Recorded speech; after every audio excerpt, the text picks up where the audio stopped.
पहने और हाथों में चूड़ियां, रंग बिरंगे कपड़े पहने और हाथों में चूड़ियां।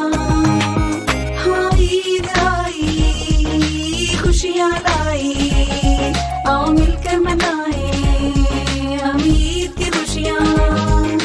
दादी ने खीर बनाई, हम सब ने मिल बांट कर खाई। मीठी मीठी सिवैयां पकाई और मोहल्ले में वो बांट कर आई।